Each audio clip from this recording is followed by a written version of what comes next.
சிறகடிக்க ஆசை சீரியலோட upcoming episode என்னென்னு பார்க்கலாம். இங்கே விஜயா ரொம்ப சந்தோஷமாக இருக்காங்க. என்னதான் மீனாவும் முத்துவும் கிடைச்ச இந்த பெரிய டெக்கரேஷன் ஆர்டரை நல்லபடியாக செஞ்சு முடிக்கணும்னு நினச்சாலும் சிந்தாமணியால் எதுவும் நடக்க போகிறதில்ல. இது எதை பற்றியுமே தெரியாமல் மீனாவும் முத்துவும் எவ்வளோ சந்தோஷமாக இருக்காங்க. இங்கே சிந்தாமணி செய்ய போகிறதால இனி இந்த மீனா வெளியில் வேலைக்கு போகவே வேண்டான்னு அந்த முத்துவே முடிவெடுக்க போகிறான். எப்பயும் போல் மீனா வீட்டு வேலையை மட்டும் செஞ்சுக்கிட்டு என் பேச்சை கேட்டு நடக்க போகிறா. ரொம்ப சந்தோஷமாக இருக்குது அப்படின்ற மாதிரி யோசிக்கிறாங்க. மீனாவும் முத்துவும் வெளியில அங்க பூவெல்லாம் வாங்குறதுக்காக கிளம்புறாங்க. அந்த சமயம் ரோகிணி தன்னுடைய ரூம்ல இருக்கிறத பார்த்துட்டு விஜயா கேக்குறாங்க, ஏமா ரோகிணி, முத்துவும் மீனாவும் உன்னை விட கம்மியா சம்பாதிக்கிறாங்க, ஆனா அவங்களே வெளியில வேலை இருக்குன்னு கிளம்பிட்டாங்க, நீ என்னம்மா இன்னும் பார்லருக்கு போகாம இங்கேயே இருக்கன்னு கேட்க, அது வேற ஒன்றும் இல்லை, பார்லரில் இன்னைக்கு பெருசாக எந்த வேலையும் இல்லை, அங்கே இருக்க ஸ்டாஃபே எல்லா வேலையும் பார்த்துப்பாங்க, எனக்கும் கொஞ்சம் முடியல அதனால தான் அப்படின்னு சொல்கிறாங்க. அப்படியாம்மா ரோகிணி, உனக்கு என்னாச்சுன்னு சொல்லு, ஹாஸ்பிட்டலுக்கு வேணும்னா போயிட்டு வருவோமா அப்படின்னு கேட்க, அதெல்லாம் ஒன்றும் வேண்டாம் ஆண்டி, நான் கொஞ்ச நேரத்தில் அங்கே வேலை இருக்குன்னு கிளம்பிடுவேன்னு சொல்லிட்டு சமாளிக்கிறாங்க. அந்த சமயம் இங்கே ரோகிணி யோசிக்கிறாங்க, சிட்டிக்கு வேற மாதம் மாதம் வட்டி பணத்தை கொடுக்கணும், என்னால் வட்டி பணத்தை கொடுக்க முடியல, இங்கே பார்லருக்கும் இங்கே ஒழுங்காக போக முடியல, ஏன்னா மனோஜால் கடையை நடத்த முடியலன்னு கடையில் போய் நான் வேலையெல்லாம் பார்த்துட்ருக்கேன், பார்லர்லேயும் சரியான வருமானம் வரமாட்டேங்குது, இருக்கிற சம்பளத்தை விஜயாத்தக்கிட்ட வேற கொடுக்க வேண்டியது இருக்குது, இதில் கிறிஷுக்கும் என் அம்மாவுக்கும் வேற பணம் கொடுக்கணும், இப்படி பிரச்சனை மட்டுமே என்னை சுற்றி இருக்குது, என்ன செய்ய போகிறேன்னு தெரியலையே அப்படின்னு யோசிச்சுட்டு இருக்காங்க ரோகிணி. அந்த சமயம் ரோகிணிக்கு சிட்டி ஃபோன் பண்ணுறாரு. என்ன ரோகிணி மேடம், அப்பப்போ வந்து பார்ப்பீங்க, எனக்கு உதவி செய்யணும்னு சொல்லி வருவீங்க, ஆனால் இப்போ என்கிட்ட வாங்கின பணத்துக்கு கூட நீங்கள் வட்டி பணத்தை கட்ட அந்த பக்கம் வர மாட்டேங்கிறீங்க, ஃபோன் பண்ணாலும் எடுக்க மாட்டேங்கிறீங்க, என்னாச்சுன்னு கேட்க, அது கூடனே ரோகிணியும், வேற ஒன்றும் இல்லை சிட்டி, இப்போ எனக்கு கொஞ்சம் வருமானம் கம்மியாயிருச்சு, அதனால தான் சரியாக வட்டி பணம் கொடுக்க முடியல, அடுத்த மாதம் எல்லா பணத்தையும் சேர்த்தே கொடுத்துட்றேன் அப்படின்னு சொல்ல, அது கூடனே சிட்டியும், அதெல்லாம் முடியவே முடியாது, மொத்த பணத்தையும் நீங்கள் திருப்பி தரலன்னா அப்புறம் உங்கள் வீட்டுக்காரர் ஏதோ பெரிய கடை வச்சுருக்காரே, அங்கே வந்து பெரிய பிரச்சனை செஞ்சுருவேன், நீங்கள் சரியாக வட்டி பணத்தை தரீங்கன்னு நினச்சேன், அதனால தான் உங்களுக்கு நான் உதவியெல்லாம் செஞ்சேன், ஆனால் இப்போ நீங்கள் செய்கிறதெல்லாம் பார்த்தா சரியில்லை ரோகிணி, நான் உங்களை நம்பி உங்களுக்கு மரியாதை கொடுக்கறதுனால என்னை ஏமாற்றணும்னு நினச்சா அப்புறம் நான் சும்மா விட மாட்டேன் ரோகிணி, என்னை பற்றி உங்களுக்கு நல்லாவே தெரியும், நீங்கள் எனக்கு உதவி செஞ்சுருக்கீங்க, அதே மாதிரி நானும் அந்த பிஏ தினேஷ் விஷயத்தில் உங்களுக்கு நான் உதவி செஞ்சுருக்கேன், அதெல்லாம் வேற, ஆனால் இப்போ எனக்குன்னு வர வேண்டிய பணத்தை நீங்கள் தந்து தானே ஆகணும், இத்தனை நாள் ஆகுது என்னை பார்க்கவும் வரல, பணத்தையும் கொண்டு வந்து தரலன்னா அப்புறம் நான் ஃபோன் பண்ணால் நீங்கள் எடுத்து பேசணும்ல, அதையும் செய்ய மாட்டேங்கிறீங்க, அதனால தான் பேசாமல் வீட்டுக்கே வந்துடலாமான்னு பார்த்தேன், நல்ல வேலை இப்போ ஃபோன் எடுத்தீங்க அப்படின்னு சிட்டி சொன்னதை கேட்டு உடனே ரோகிணியும் ரொம்ப பத்துட்டமா, வேண்டாம் சிட்டி, இங்கே வீட்டு பக்கமும் வர வேண்டாம், மனோஜோட கடைக்கும் வர வேண்டாம், நீங்கள் அப்படி வந்தாலும் இப்போ என்கிட்ட பணம் எல்லாம் கொடுக்கறதுக்கு நானே இங்கே போய் சொல்லி சமாளிச்சிட்ருக்கேன், இதில் நீங்கள் வேற பெரிய பிரச்சனை செஞ்சிடாதீங்க, வீடு தேடி வந்து நான் எப்படியாவது பணத்தை கொண்டு வந்து கொடுக்குறேன், இப்போ நீங்கள் ஃபோனை வைங்க, நான் வீட்டில் உங்ககிட்ட தான் பேசிகிட்ருக்கேன்னு என் அத்தைக்கோ இல்லை இந்த மீனாவுக்கோ தெரிஞ்சால் பெரிய பிரச்சனை செஞ்சுருவாங்க அப்படின்னு சொல்லிட்டு ஃபோனை வைக்கிறாங்க ரோகிணி. ரோகிணிக்கு என்ன செய்யனே தெரியல, ஏற்கனவே 2-3 மாதம் வட்டி பணம் கொடுக்கல, எல்லாத்தையும் சேர்த்து எப்படி என்னால் கொடுக்க முடியும், இங்கே மனோஜுக்கு வேறு ஹாஸ்பிட்டல் செலவுன்னு பணத்தெல்லாம் கொடுக்க வேண்டியதாக இருக்குது, இப்படி சம்பாதிக்கிற பணம் எல்லாம் வீணாக செலவாகுதே தவிர்த்து கொஞ்சம் கூட சேமித்து வைக்கவும் முடியலையே, என்ன செய்ய, இதில் இந்த முத்து வேற எல்லார்கிட்டையும் நல்ல பேர் வாங்குறதுக்கு ரொம்ப நல்லவன் மாதிரி மனோஜ் ஹாஸ்பிட்டலில் இருக்கும்போது முதல்ல பணத்தெல்லாம் கொடுத்து செலவு செஞ்சுட்டு இப்போ மறுபடியும் அந்த பணத்தெல்லாம் கேட்டு வாங்கிட்டான், என்கிட்ட கொஞ்சம் கூட பணம் இல்லையே அப்படின்ற மாதிரி யோசிக்க ஆரம்பிக்கிறாங்க ரோகிணி. இங்கே ரோகிணி மனோஜோட கடைக்கு கிளம்பி போகிறாங்க. அந்த சமயம் பிரவுன்மணியும் ரோகிணிக்கு ஃபோன் பண்ணி, ஏம்மா ரோகிணி பாப்பா, நான் தான் சொன்னேன்ல, நான் சொன்ன இடத்துக்கு அந்த கேட்ட பொருளெல்லாம் அனுப்பி வையின்னு, இதெல்லாம் மனோஜ் தம்பிக்கு தெரிய வேண்டாம்ப்பா, நான் எப்படியாவது பணத்தெல்லாம் கொடுத்துட்றேன் அப்படின்னு சொல்ல, ரோகிணி சொல்கிறாங்க, நீங்கள் எனக்கு எவ்வளவோ உதவி செஞ்சுருக்கீங்க, நீங்கள் கேட்ட உடனே முடியாதுன்னு என்னால் எப்படி சொல்ல முடியும், இன்னும் உங்களால் நிறைய உதவி எனக்கு ஆக வேண்டியது இருக்குது, அதனால் நீங்கள் சொன்னது எல்லாத்தையுமே நான் அனுப்பி வச்சிடுறேன், ஆனால் பணத்தை கொடுத்துருவீங்கல்ல அப்படின்னு பிரவுன்மணிக்கிட்ட கேட்குறாங்க ரோகிணி. அதுக்கு உடனே பிரவுன்மணியும், கண்டிப்பாக பணத்தை கொடுத்துருவேன்ப்பா, நீ எப்படி உன் குடும்பத்தை ஏமாத்துறியோ அதே மாதிரி நான் உன்னை ஏமாற்ற மாட்டேன் ரோகிணி பாப்பா, கவலைப்படாத அப்படின்னு பிரவுன்மணி சொன்னதை கேட்டு இந்த பிரவுன்மணியெல்லாம் என்னை பற்றி பேசுகிற ஒரு நிலைமை எனக்கு வந்துருச்சு, எப்படியோ பிரவுன்மணி பணத்தை கொடுத்த உடனே அதை எடுத்துகிட்டு போய் இங்கே சிட்டிக்கிட்ட முதல்ல கொடுக்கணும், இல்லைனா சிட்டி வீடு தேடி வந்து பிரச்சனை செஞ்சால் அப்புறம் நம்மளை பற்றின எல்லா உண்மையும் விஜயாத்தைக்கும் இந்த மனோஜுக்கும் தெரிய வந்துடும், அப்படி என்றைக்கும் நடக்கக்கூடாது அப்படின்னு ரோகிணி நினைக்கிறாங்க. ஆரம்பிக்கிறாங்க. அதனால் இங்கே ப்ரௌன் மணிக்கிட்ட பேசிட்டு ஃபோனை வைக்கிறாங்க. இங்கே ரோகிணியோட ஃப்ரெண்டு வித்யா ரொம்பவே சந்தோஷமாக ரோகிணியை பார்க்கறதுக்காக மனோஜோட கடைக்கு வராங்க. அந்த சமயம் ரோகிணி ரொம்ப சோகமாக இருக்கிறத பார்த்துட்டு, என்னாச்சு ரோகிணி, மறுபடியும் பிரச்சனையா என்ன? இப்போ மனோஜ் நல்லா தானே இருக்காரு. இல்லை நீ சோகமாக இருக்கிறத பார்த்தா பெரிய பிரச்சனையில் மாட்டிகிட்டு இருக்க மாதிரில இருக்கு அப்படின்னு கேட்க, அதுக்கு உடனே ரோகிணி சொல்கிறாங்க, வேற என்ன செய்யறது, இந்த ப்ரௌன் மணி என் கடையை தேடி வந்து ஏதோ அவங்க சொந்தக்கார பையனுக்கு கல்யாணம், எனக்கு இந்த பொருளெல்லாம் வேணும்னு கேட்க அந்த சமயம் முத்து வேற வந்துட்டான். அவன்கிட்ட இருந்து தப்பிக்கிறதுக்கே பெரிய பிரச்சனையாக இருந்தது. இப்போ ப்ரௌன் மணிக்கு சொன்ன இடத்துக்கு பொருளெல்லாம் அனுப்பணும். ப்ரௌன் மணி கொடுக்குற பணத்தை வச்சு தான் அந்த சிட்டிக்கு நான் மாதம் மாதம் கொடுக்க வேண்டிய அந்த வட்டி பணத்தையே கொடுக்கணும். சிட்டி ஃபோன் பண்ணி வட்டி பணத்தை தரலனா வீட்டுக்கே வந்துடுவேன்னு சொல்கிறான். இப்போ நான் என்ன செய்யணும்னு தெரியல. சிட்டிக்காக முத்துவோட ஃபோனெல்லாம் கொண்டு போய் கொடுத்து எவ்வளோ பெரிய உதவி செஞ்சுருக்கேன். ஆனால் பணம்னா மட்டும் இந்த சிட்டி எதை பற்றியுமே யோசிக்காமல் பணத்தை தந்தால் மட்டும்தான் முடியும்னு பேசுகிறதெல்லாம் எனக்கே அவ்வளோ கோவம் வருது. என்னதான் இருந்தாலும் நமக்கு பணம் தேவைப்படும் போது சிட்டி உதவி செஞ்சுருக்கான். அதனால் மாதம் மாதம் வட்டி பணத்தை தர முடியலனாலும் இன்றைக்காவது கொண்டு போய் நான் கொடுத்துடணும் அப்படின்னு யோசிச்சிருக்கேன் அப்படின்னு சொல்ல, ஆமாம் மனோஜ் எப்படி இருக்காரு, மனோஜ் எப்போ கடைக்கு வருவாருன்னு கேட்க, மனோஜ் இன்னும் நாளைக்கு கடைக்கு வந்துடுவார். ஆனால் அதுக்குள்ளே நான் செய்ய வேண்டிய வேலை நிறைய இருக்குது. நான் வேற இந்த மனோஜ் பேரை சொல்லி நிறைய பேர்கிட்ட கடன் வாங்கியிருக்கேன். அது மட்டும் இல்லாமல் விஜயா அத்தைக்கு தேவைப்படும் போதெல்லாம் கடன் வாங்கி கொடுத்துருக்கேன். ஏன் மனோஜுக்காகவும் உதவி செஞ்சுருக்கேன். வீட்டு தேவைங்கன்னு சொல்லும்போது நான் வெளியில் கடன் வாங்கி தானே கொடுக்க முடியும். நானே பார்லரில் வெறும் ஸ்டாஃபாக வேலை பார்க்குறேன். அப்புறம் எனக்கு எப்படி பணம் கிடைக்கும்? இப்படி நிறைய பேர்கிட்ட நான் வந்து பணத்தெல்லாம் வாங்கியிருக்கேன். இப்படி ஒவ்வொருத்தரும் பணம் கேட்டு வீட்டுக்கு வந்தால் என் நிலமை என்ன ஆகும்னு தெரியல அப்படின்னு சொல்லும்போது, ஆமாம் ரோகிணி, நீ என்ன இப்போவா பணத்தை கடன் வாங்க ஆரம்பிச்ச? கல்யாணத்துக்கு முன்னாடியே எல்லார்கிட்டேயும் இந்த லோன் வாங்குறது, இப்படி தான் பணத்தை கடன் வாங்கிட்டே தானே இருந்த. அவங்கெல்லாம் உன்னை தேடி வந்தாங்கன்னு வையி, அவ்வளவுதான், நீ வசமாக மாட்டிப்ப அப்படின்னு சொல்லும்போது, இல்லை நான் மனோஜை எப்படியாவது சமாளிச்சிருவேன். ஆனால் முத்து மீனாக்கு இதெல்லாம் தெரிஞ்சாதான் பெரிய பிரச்சனையாயிரும். அதான் ரொம்பவே பயமாக இருக்குது அப்படின்னு சொல்லிட்டு இருக்காங்க. சரி ரோகிணி அப்படின்னு பேசிகிட்டு இருக்க உடனே ரோகிணியும், ஆமாம் வித்யா, வர வர நீ ரொம்ப சந்தோஷமாக இருக்க, என்னன்னு கேட்டாலும் சொல்ல மாட்டேங்கிறேன்னு கேட்குறாங்க. அதுக்கு உடனே வித்யாவும், அது வேற ஒன்றும் இல்லை, எனக்கும் கல்யாண ஆசை வந்துருச்சு. ஆனால் என்ன சரியான ஒரு ஆளை பார்க்கணும்ல, அந்த ஒரு முயற்சியில் தான் இப்போ நான் இதெல்லாம் செஞ்சிட்ருக்கேன். சீக்கிரமாக உனக்கு ஒரு நல்ல விஷயத்த சொல்லுவேன். சரி எனக்கு வேலைக்கு நேரம் ஆகுது, நான் கிளம்புறேன்னு சொல்லிட்டு வித்யா அங்கேருந்து கிளம்பிடுறாங்க. இங்கே ரோகிணி மனோஜுக்கு தெரியாமல் இங்கே ப்ரௌன் மணி சொன்ன இடத்துக்கு அவர் கேட்ட எல்லா பொருளையுமே, வீட்டுக்கு தேவையான பொருள் எல்லாத்தையுமே அனுப்பி வச்சிடுறாங்க. ஆனால் ப்ரௌன் மணி பணம் தரதுக்கு மறந்துடுறாரு. அதனால் மறுபடியும் இங்கே ரோகிணி ப்ரௌன் மணிக்கு ஃபோன் பண்ணி எப்போ பணம் தருவீங்கன்னு கேட்க, இப்போ தான் கல்யாணத்துக்காக எல்லா ஏற்பாடையும் செஞ்சிட்டு இருந்தேன், இருந்த பணமும் செலவாயிருச்சு பாப்பா. நீ என் மேலே நம்பிக்கை வச்சுருக்கல, என்னை பற்றி உனக்கு நல்லாவே தெரியும்ல, நீ பொருளை அனுப்பிட்ட, கண்டிப்பாக பணத்தை கொடுத்துருவேன். ஆனால் இப்படி ஃபோன் பண்ணியெல்லாம் பணத்தை கேட்காத, உனக்கு நான் எவ்வளோ உதவி செஞ்சுருக்கேன்னு சொல்லிட்டு இருக்காரு ப்ரௌன் மணி. ரோகிணிக்கு சந்தேகம் வருது, ஒருவேளை ப்ரௌன் மணி நம்மளை ஏமாற்ற பார்க்குறாரா? இவர் மூலமாக பணம் வரலன்னா அப்புறம் மனோஜ் கேட்குற கேள்விக்கும் பதில் சொல்ல முடியாது, அப்புறம் நான் நினச்ச மாதிரி சிட்டிக்கும் பணம் கொடுக்க முடியாதே.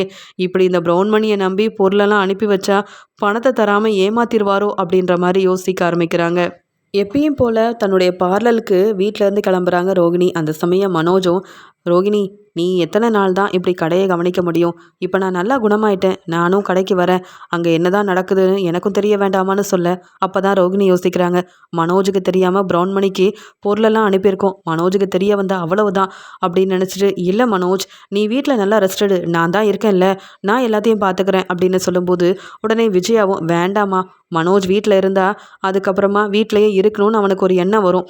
அவன் இப்போ நல்லா தான் இருக்கான், அவனும் வந்து கடையை பார்த்துக்கிட்டோம், நீ பார்லர்லையும் பார்த்துக்கிட்டு மனோஜோட கடையை எப்படி கவனிக்க முடியும்? அதெல்லாம் மனோஜுக்கு இப்போ நல்லா தான் இருக்கான், அவன் பார்த்துப்பான் அப்படின்னு சொல்லிடுறாங்க.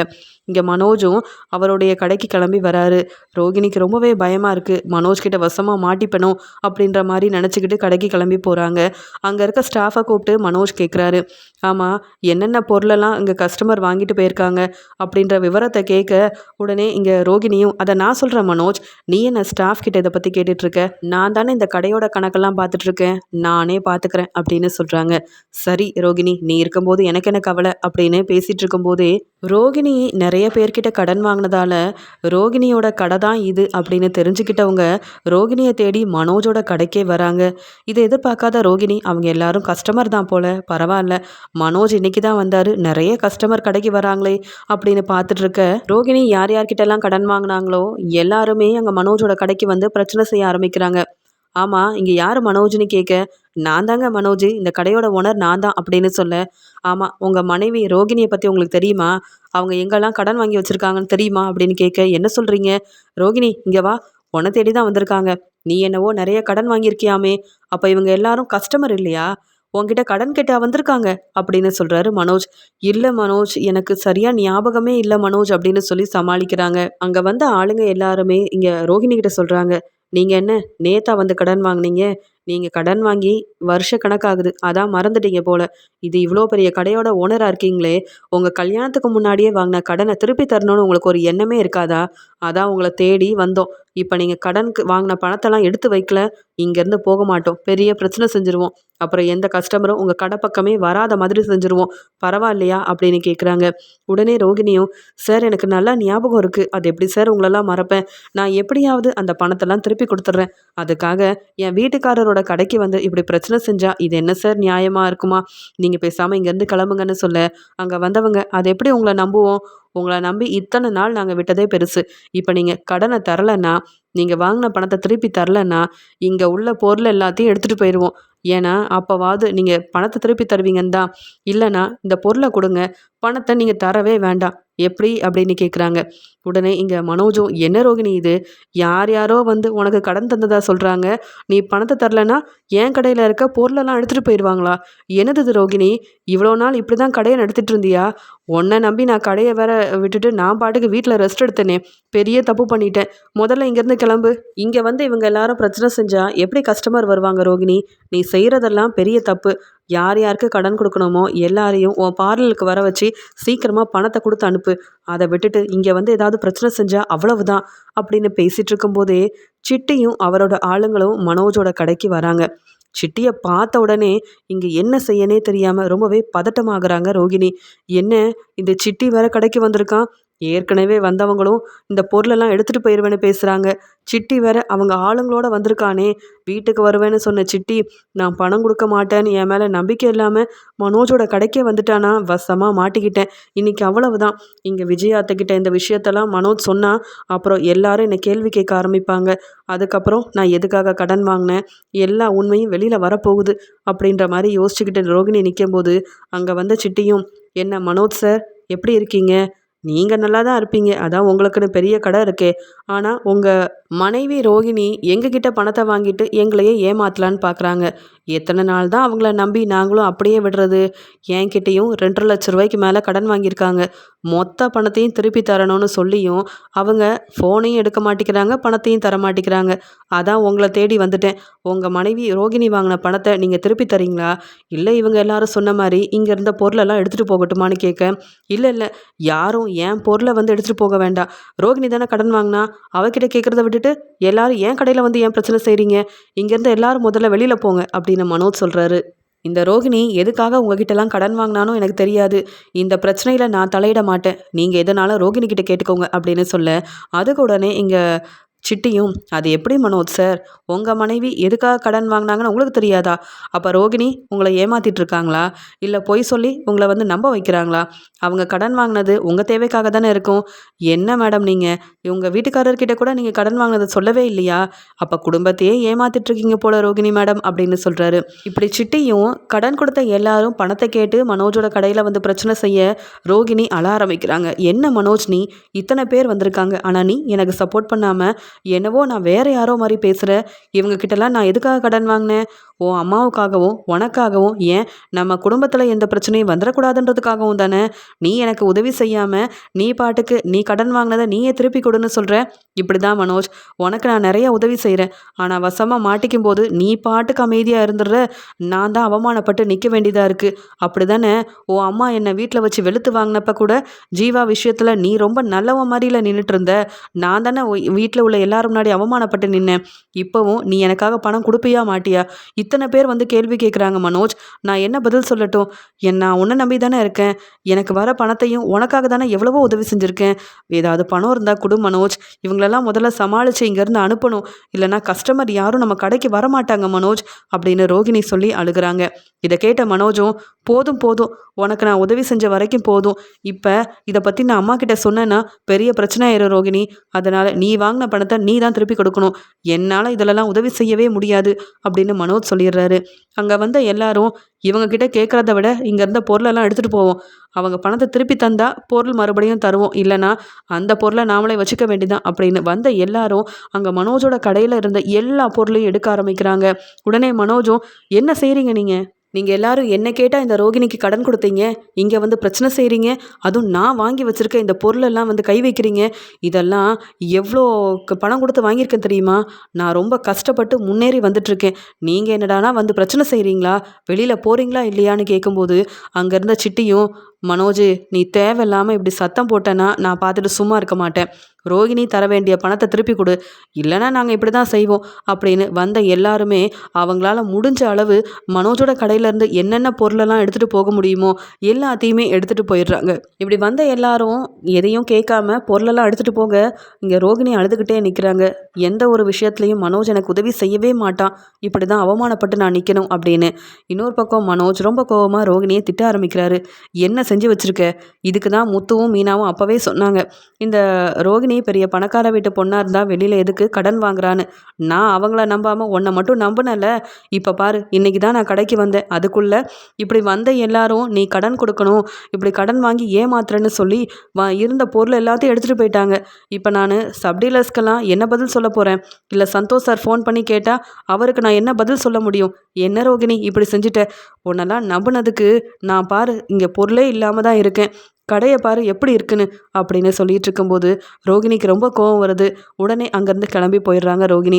மனோஜ் நினைக்கிறாரு, இதெல்லாம் இப்படியே விட்டால் சரிப்பட்டு வராது, உடனே அம்மா கிட்ட சொல்லணும், ரோகிணி செஞ்சதெல்லாம் தப்புன்னு புரிய வைக்கணும். ரோகிணி மூலமாக எவ்வளோ பொருளை எடுத்துகிட்டு போயிருக்காங்க, சீக்கிரமாக அம்மா கிட்ட சொன்னாதான் ரோகிணியோட மலேசியா மாமா கிட்ட கேட்டு பணத்தெல்லாம் வாங்கி தருவாங்க. இதை இப்படியே விடக்கூடாது அப்படின்னு மனோஜ் ரோகிணி மேலே உள்ள கோவத்தில் கடையில் வேலையெல்லாம் முடிச்சுட்டு வீட்டுக்கு போன உடனே ரொம்ப கோவமாக விஜயாவை கூப்பிடுறாங்க. உடனே விஜயாவும், என்னாச்சு மனோஜ், நல்லா தானே இருக்க, என்ன இவ்வளோ சீக்கிரமாக வீட்டுக்கு வந்துட்டேன்னு கேட்க, அங்கே என்னம்மா வேலை இருக்குன்னு கடையில் இருக்கிறதுக்கு இந்த ரோகிணி என்ன செஞ்சு வச்சுருக்கா தெரியுமா? எனக்கும் உங்களுக்கும் தெரியாமல் நிறைய பேர்கிட்ட கடன் வாங்கியிருக்கா போல். நான் என்னவோ ரோகிணி நான் போகலைனாலும் கடையை நல்லா பார்த்துப்பான்னு நினச்சா அத்தனை பேரும் ரோகிணியை தேடி கடைக்கே வந்துட்டாங்கம்மா. இதில் அந்த சிட்டி வேற வந்து எல்லார் முன்னாடியும் கடனை திருப்பி தரலைன்னா வாங்கின பணத்துக்கு கடையில் இருக்க பொருளெல்லாம் எடுத்துகிட்டு போவேன்னு சொன்னான். நீங்கள் ரோகிணி கிட்ட தான் பணம் வாங்கினீங்க, என்கிட்ட கேட்காதீங்கன்னு சொல்லி சமாளித்தாலும் அங்கே வந்த யாரும் போகிறதாவே இல்லை. ஆனால் ரோகிணி பணம் இல்லைன்னு சொன்னதுனால அங்கே வந்தவங்க என் கடையில் உள்ள பொருள் எல்லாத்தையுமே எடுத்துகிட்டு போயிட்டாங்கம்மா. எல்லா பிரச்சனைக்குமே காரணம் அந்த ரோகிணியை தான். ரோகிணியை நம்பி நான் ஏமாந்து போயிட்டேம்மா அப்படின்னு சொல்கிறாரு. அண்ணாமலை வீட்டில் உள்ள மீனா, முத்து, இங்கே ரவி, ஸ்ருதின்னு எல்லாருமே வந்து நிற்கிறாங்க. ரோகிணியும் தலை குனிஞ்சிக்கிட்டே வீட்டுக்குள்ளே வர உடனே விஜயா, நில்லு ரோகிணி, எங்கே போகிற? மனோஜ் உன்னை பற்றி தான் பேசிகிட்டு இருக்கான், என்ன நடக்குது இங்கே? நீ என்னவோ வெளியில் எல்லார்கிட்டையும் கடன் வாங்கி வச்சுருக்கியா? யாரை கேட்டு கடன் வாங்கின, எதுக்கு கடன் வாங்கின அப்படின்னு கேட்குறாங்க விஜயா. பதில் சொல்ல முடியாத ரோகிணி, அது வேற ஒன்றும் இல்லை அத்தை, உங்ககிட்டலாம் இந்த உண்மையை மறைக்கணும்னு நான் எதிர்பார்க்கல. ஆனாலும் வீட்டில் கொஞ்சம் தேவைகள் இருந்தது, எனக்கும் பார்லருக்கு நிறைய பொருள் வாங்க வேண்டியது இருந்தது. மனோஜ்கிட்ட பணத்தை எதுக்கு கேட்கணும்னு, எப்படியும் நம்ம சம்பாதிக்கிறோம், இந்த கடனெல்லாம் கொடுத்துடலாம் அப்படின்னு நினச்சி தான் வாங்கினேன். ஆனால் என்னால் அந்த வட்டி பணத்தை கொடுக்க முடியல, அதான் கடைக்கே வந்துட்டாங்க. நான் இதை பார்த்துக்கிறேன், நான் அவங்கள சமாளிச்சிருவேன், சீக்கிரமாகவே நான் வாங்கின பணத்தை கொடுக்க எனக்கு தெரியும் அப்படின்னு சொல்கிறாங்க. அதுக்கு உடனே விஜயாவும், உனக்கு தெரியும்னா நீ பணத்தை திருப்பி கொடுத்துருக்கணும். அவங்க எதுக்கு வந்து மனோஜ் கடையில் இருந்த பொருளெல்லாம் எடுத்துகிட்டு போனாங்க? இப்போ மனோஜுக்கு அவ்வளோ பணத்தையும் யார் கொடுப்பாங்க? இப்போவே நீ உன் மலேசியா மாமாவுக்கு ஃபோன் பண்ணு, அவரை வர சொல்லு, பணத்தோடு வர சொல்லு. மனோஜுக்கு கடையில் தேவையான பொருளெல்லாம் வாங்கணும், என்னால் பெரிய பிரச்சனை வந்துருச்சு, பணத்தை நீங்கள் தான் தரணும்னு பணத்தை வாங்கி கொடு ரோகிணி. மனோஜும் நானும் உன்னை நம்புறதுக்கு தான் நீ இப்படி எங்களை ஏமாத்திட்டு இருக்கியா? நீ வெளியில் கடன் வாங்க வேண்டிய அவசியமே இல்லையே, நீ பெரிய பணக்கார வீட்டு பொண்ணு தானே, உனக்கு ஒரு பண தேவை இருந்தால் மனோஜ் கிட்ட கேட்கலாம், இல்லையா உன் மலேசியா மாமா கிட்ட கேட்கலாமே. உங்கள் அப்பாவோட சொத்து எல்லாமே உனக்கு வரதா தானே இருக்குது. அப்படின்னா நீ கேட்ட உடனே ஓ மாமா பணத்தை அனுப்ப மாட்டாரா என்ன? நீ செஞ்சதெல்லாம் ரொம்ப பெரிய தப்பு. யாரை கேட்டு முதல்ல கடன் வாங்கினேன்? நீ அப்படிலாம் செய்ய மாட்டேன்னு நம்பிட்டு இருந்தேன். ஆனால் நீ இப்படி செஞ்சதெல்லாம் மனோஜே வந்து சொன்னதுக்கு அப்புறமாவும் என்னால் நம்பாமல் இருக்க முடியல. ஒன்று உன் மாமாவும் வர சொல்லு, பணத்தோட வர சொல்லு. இல்லையா அவங்க எடுத்துகிட்டு போன எல்லா பொருளுக்கும் நீ இப்போவே பணத்தை வை அப்படின்னு சொல்கிறாங்க. இங்கே ரோகிணி அழுதுகிட்டே, என்னத்தை நீங்கள் நான் என்னவோ பெரிய தப்பு பண்ண மாதிரி திட்டிகிட்டு இருக்கீங்க. ஏதோ தேவைக்காக கடன் வாங்கினேன், அந்த பணத்தை நான் திருப்பி தந்துடுவேன். அதுக்காக இப்படியா எல்லாரும் முன்னாடியும் கேள்வி கேட்பீங்க? என்ன மனோஜ் இது? உனக்கு நான் எவ்வளோ உதவி செஞ்சுருக்கேன், இப்படியா நீ செய்வ? நீ பெரிய பிஸ்னஸ் மேன் ஆகணும்னு ஆசைப்பட்ட, ஆனால் இப்போ பெரிய கடையோட ஓனராக இருக்கேன்னா அதுக்கு காரணமே நான் தான். ஆனால் நீயும் உன் அம்மாவும் என்னை புரிஞ்சிக்க மாட்டேங்கிறீங்கல்ல அப்படின்னு சொல்ல, அங்கே வந்த முத்து சிரிச்சுக்கிட்டே, அது எப்படி பார்லலாமா? நீங்கள் தான் மனோஜ் கடை ஆரம்பிக்கிறதுக்கு காரணமா? சரியாக தான் சொன்னீங்க. என் அப்பாவோட பணம் இல்லைன்னா அது எப்படி இந்த மனோஜ் அந்த பெரிய கடையோட ஓனராக இருக்க முடியும்? அவன் ஆசைப்பட்டா போதுமா? பணம் வேண்டாமா? எங்கள் அப்பாவால் தான் மனோஜ் கடையோட ஓனரானா, உங்களால் கிடையாது. ஏன் அந்த பணத்தை நீங்கள் உங்கள் அப்பா கிட்டேயும் உங்கள் மலேசியா மாமா கிட்டேயுமா வாங்கி கொடுத்தீங்க? இல்லைல்ல.